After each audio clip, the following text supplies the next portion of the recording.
Alô Henrique, prazer novamente estar aqui com os telespectadores aí da Rede Prêmio News TV, trazendo informações na área condominial. Hoje estou com um ilustre convidado aqui, um advogado especialista na área condominial, Dr. Pedro Braga, e vai trazer algumas informações para a gente em relação à questão hoje do consumerista, ou seja, vamos falar um pouquinho aí do CDC. Pedro, prazer estar aqui, uma alegria grande, satisfação. Olá Henrique, é um prazer estar aqui novamente trazendo um novo tema em relação à não aplicação do Código de Defesa do Consumidor nas relações entre condomínios e condôminos. Bacana. Pedro, nós temos assim, a gente sabe que relação consumerista, né? Existe aquela questão do direitos reais, ou seja, a gente fala da questão das garantias em condomínio, aplica o CDC, então já houve diversas manifestações do nosso judiciário em relação ao tema, né? É um tema polêmico e que muitos não entendem essa diferença. Então, hoje vamos tentar trazer aqui para os senhores síndicos, conselheiros, administradores e advogados, claro, a diferença, uma premissa tentando exemplificar e trazer essas questões básicas para realmente que vocês possam saber se num contrato de prestação de serviço entre condomínio e empresa existe uma relação consumerista, se entre condomínio e condomínio existe uma relação aí de CDC, porque realmente geram-se dúvidas. Então, doutor Pedro, vamos lá. Em relação, vamos primeiro trabalhar a seguinte seara. Vamos falar de condomínio com condômino, ou seja, né, a relação que a gente sabe de direitos reais. Como é que funciona a aplicabilidade ou não do Código de Defesa do Consumidor entre condomínio e condômino? Então, as relações entre condomínio e condômino é uma obrigação próprio terreno, ou seja, em relação da coisa. Perfeito. Não cabe nesse caso, por exemplo, uma cobrança de taxa condominial, o síndico utilizar o Código de Defesa do Consumidor. Perfeito. Né? Nesse caso, será aplicado o Código Civil e a Lei de Condomínio. Certo. Ok? Perfeito. E em relação à questão, por exemplo, que envolve as demandas no judiciário em relação às cobranças de taxa de condomínio, aí existe essa relação consumerista ou segue o mesmo padrão que você está colocando? A jurisprudência é unânime em afirmar que não se aplica o CDC nas relações de condomínio e condômino. Perfeito. Tá? E nós temos aí, por exemplo, um caso que eu gosto de exemplificar muito, é a questão principalmente da questão quando a gente está falando de cobrança de taxas de condominiais, e a gente sabe que hoje é um título executivo, por exemplo, em relação à questão da situação da pessoa estar adimplente ou não, né? Existe uma relação importante a ser descrita. Como o doutor Pedro falou, nós estamos falando de direito das coisas. O que significa o direito das coisas? Dentro dos direitos também que a gente engloba como reais, como alguns usam. É o quê? É que a dívida não é da pessoa, não é a pessoa que está devendo, e sim a unidade. Existe uma diferença muito grande, porque quando a dívida da pessoa trata-se de uma relação consumerista, e quando a dívida da unidade, que a gente fala de uma relação obrigacional, e quando a dívida da unidade trata-se do direito das coisas, ou seja, direitos reais. E aí vem a questão. Por exemplo, numa assembleia, é importante a gente deixar isso claro, no caso de um condômino ter feito um acordo com o condomínio, ou seja, um parcelamento, para que no dia, um exemplo, ele está devendo lá R$10.000 para o condomínio. Então ele vai lá no dia antes da assembleia, faz uma negociação, e aí ele dá uma entrada aí de 30%, paga a primeira, o condomínio concorda, e chega no dia da assembleia, ele acha que pode, no caso, ter, diante da condição de ter pago e ter feito um acordo com o condomínio, poderia pagar ou votar na assembleia. Não é bem assim. Por quê? Justamente por essa questão, né, doutor Pedro? Nós estamos falando de questões de direitos reais. E quem deve é a unidade, não a pessoa. É diferente, por exemplo, de eu estar devendo alguma loja, uma Casa Bahia, Riachuelo, o que for, e aí eu estar devendo a pessoa, tem meu nome lá, que é incluindo SPC e Serasa, porque não paguei, e automaticamente, quando eu faço lá um acordo entre as partes, né, assino um termo, automaticamente meu nome fica limpo, né, e resolve, a gente continua pagando até que a coisa realmente se extingua. Então, isso é uma relação consumerista, quando eu estou falando pessoa física com uma empresa. Mas no condomínio não funciona assim. Então a pessoa física lá, que é o condômino, em relação a um condomínio que tem essa característica, não é dessa maneira. Justamente porque existe a questão dos direitos reais. Ou seja, quem deve é a unidade. Então, no dia da assembleia, está devendo qualquer valor, que seja multa, que seja acordo que ainda não foi quitado. O Código Civil é muito claro que para participar os adimplentes, com as pessoas estando quites, né? Ou seja, tem que estar com suas obrigações todas adimplentes, tá? Então é só para fazer um paralelo, porque como o tema é condomínio, condômino, aí existe uma exemplificação de que realmente, quando é que a pessoa, se está falando condomínio, quando a pessoa está adimplente ou não. Numa situação de parcelamento, então, para deixar claro, o condômino está na condição de inadimplente em caso de parcelamento que não esteja quitado, tá ok? Não é porque ele está cumprindo as obrigações em dia que ele estaria na condição de adimplente, porque a unidade deve, tá ok? Bem, Pedro, aí, essa questão então, acho que já está claro em relação à parte que envolve condômino com condomínio, que realmente não existe uma relação então consumerista, né? E claro, outros exemplos que a gente poderia trazer também, questões obrigacionais, questões de consumo, que tem que ser muito bem avaliadas em condomínio. Existem diversas. Bem, vamos agora para um outro viés. Vamos deixar claro assim o seguinte, agora vamos falar, exemplificar um pouco, e você trazer algum exemplo de contratos, por exemplo, né, de prestadores, em relação quando a gente trabalha condomínio com um prestador de serviço. Ou seja, então como é que fica essa relação? Segue também os direitos reais, porque nós estamos falando de condomínio, ou segue já o viés consumerista? Então, nessa relação do condomínio, né, do síndico, ao contratar um prestador de serviço, ou pagamento de água, de luz, do prédio, já muda essa relação, ela passa a ser uma relação consumerista. Perfeito. Aí sim, nesse caso, será aplicado o Código de Defesa do Consumidor. Isso, e aí porque tem aquela questão também, né, Pedro, que a gente fala do destinatário final, né? A relação de consumo entre o condomínio fornecedor que adquire o produto ou serviço como destinatário final.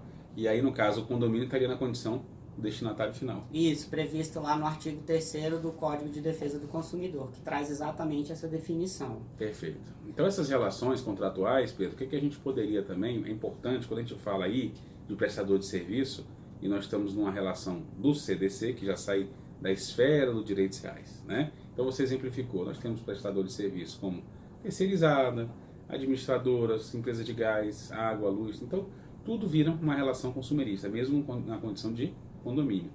E como é que você faz? Qual a importância aí de um advogado para fazer uma avaliação? Porque se existe uma relação consumerista, é importante que isso esteja muito bem redigido nos contratos de condomínio, né? Ou seja, tem algumas dicas? Você hoje pega os contratos, avalia. Como é que você faz, Pedro, em relação quando um prestador de serviço vai até o condomínio? Como é que é alguma dica que você dá? Passa pelo jurídico, é importante, não é? Que o síndico possa fazer? Então, nesse caso, é importante, né, que se observe bem a convenção e o regimento interno do condomínio. E para esse caso do que se aplica, né, essa questão consumerista, o advogado vai orientar o síndico, né, naquilo que lhe for demandado. Perfeito. E é importante, quando você falou de convenção e regimento, porque é o seguinte, muitos contratos, e a gente sabe que convenção e regimento tem regras, e essas regras, quando a convenção ela tem um registro no cartório de imóveis, a gente sabe que as regras instituídas pela convenção vale tanto para as pessoas que moram no condomínio como para terceiros. E esses terceiros são os prestadores de serviço.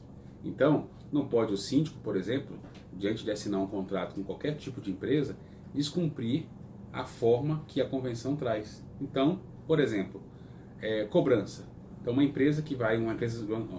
escritório jurídico que vai fazer um serviço de cobrança para o condomínio. Por exemplo, o que acontece?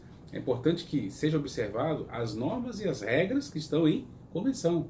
Se a convenção é omissa, não fala, claro que aí vai existir uma relação contratual, que pode ser entabulado entre as partes, né? Um acordo entre as partes, ou seja, mas não, a convenção diz que as taxas condominiais só poderão ser cobradas a partir de 60 dias, então não pode a empresa vir e cobrar esse tempo menor do que 60 dias, porque estaria infringindo o quê? Uma norma convencionada, que é uma relação entre condomínio e condômino. Então, é importante que tragam isso. E outra, questões, por exemplo, vamos pegar empresas terceirizadas ou construtoras que estejam adentrando ao condomínio, e aí elas têm que seguir regras. Qual é a regra, por exemplo, em relação ao silêncio? Pode fazer obra entre meio-dia e 14 horas? Não pode? Então, essas normas têm que ser muito bem observadas. Então, é importante, como você colocou, doutor Pedro, a situação realmente de um advogado especialista estar podendo orientar, verificar a convenção, as normas regimentais, que são as normas de conduta, para que isso também esteja presente aí no contrato, porque senão vai haver conflito, né? Então não é tudo que se pode, inclusive essa relação. E falando um pouquinho, Pedro, agora vamos, ainda falando de questões de empresa, os condomínios, por exemplo, em relação a essa questão de de consumidor. Vamos voltar um pouquinho aqui. O que você pode, por exemplo, trazer aí algum caso, ou não sei se de repente ao especificar algo em relação a um problema entre a empresa e o condomínio, você já teve situações assim, alguma coisa que realmente possa ter pedido uma orientação, ou até um processo judicial, de repente uma jurisprudência, uma decisão pautada, por exemplo, no STJ, alguma coisa nesse sentido? Então, no caso de contratos, né, geralmente os síndicos, é bom ter um advogado especialista para rever essa questão de contratos que o próprio condomínio tem, né? E em relação ao prestador de seja serviço. em relação aos prestadores de serviço, seja a um contrato com uma empresa, por exemplo, de elevadores, ao pessoal da limpeza, ou mesmo a algum serviço, alguma empresa que venha prestar serviço para o condomínio.